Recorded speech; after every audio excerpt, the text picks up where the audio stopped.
And the immigration officer's probably like, buen viaje. And you're like, whoa, that was exciting. You guys see that? Hola amigos, Sean with Spanish 55 here. How long does it take to get fluent in Spanish?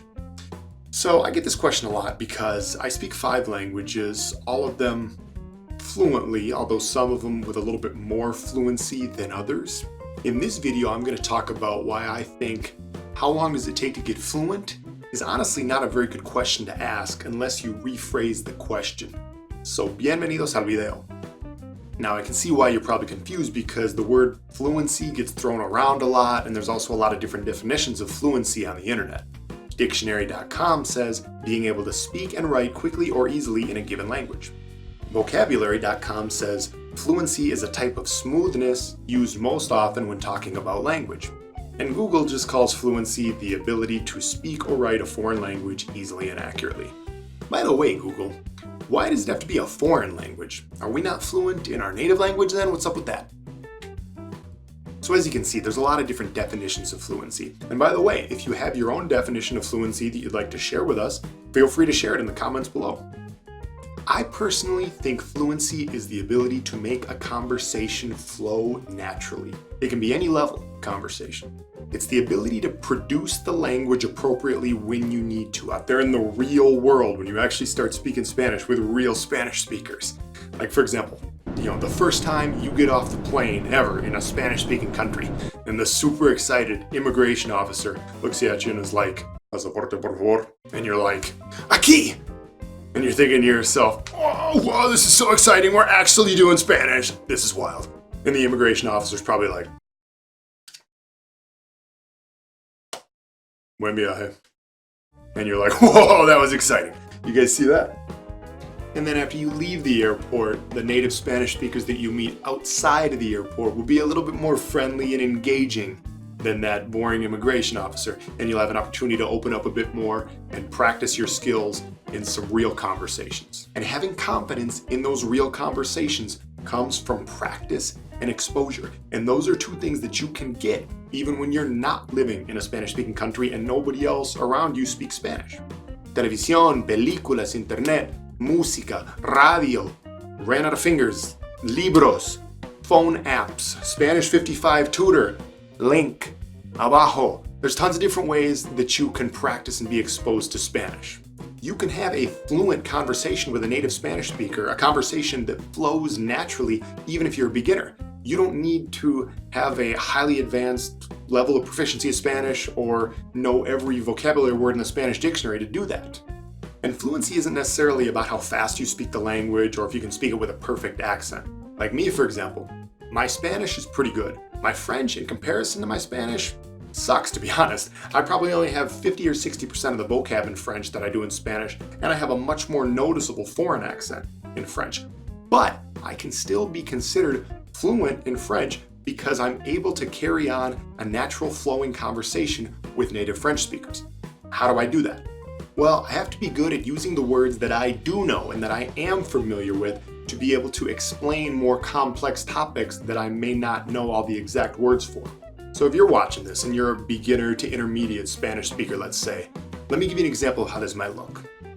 Let's say that I just met a native Spanish speaker from a country that I've never been to, right? Doesn't matter which country. I've never been to this country and I want to talk to this person to learn more about the culture or whatever it may be. So me, as a more advanced Spanish speaker, if I'm going to ask a person a question like this, it might sound something like this.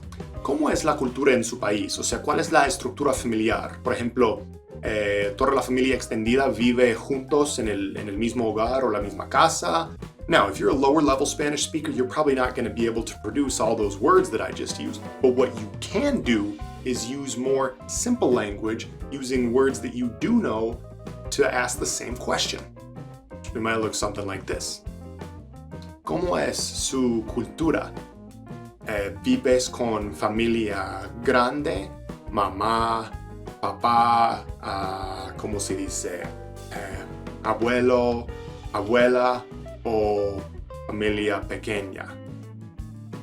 You've just succeeded in asking about the same topic, but with simpler language. And you've also shown to the native speaker that you're talking to, that you're at more of a beginner level in Spanish, which is a good thing. Because now when that person's talking to you, they're gonna know that I probably need to dumb my language down or use a little bit simpler, more beginner language so that this person understands me.